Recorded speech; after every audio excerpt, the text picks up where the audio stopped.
આગળનું કાર્ય તમારું જે હોય એ કરો.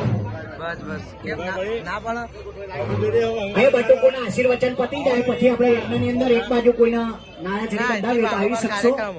પેલા બટુકોનું કાર્ય પૂરું થઈ જવા દો. અહીંયા દરેક ગુરુજી દરેક બટુકોના આશીર્વાદ આપે છે.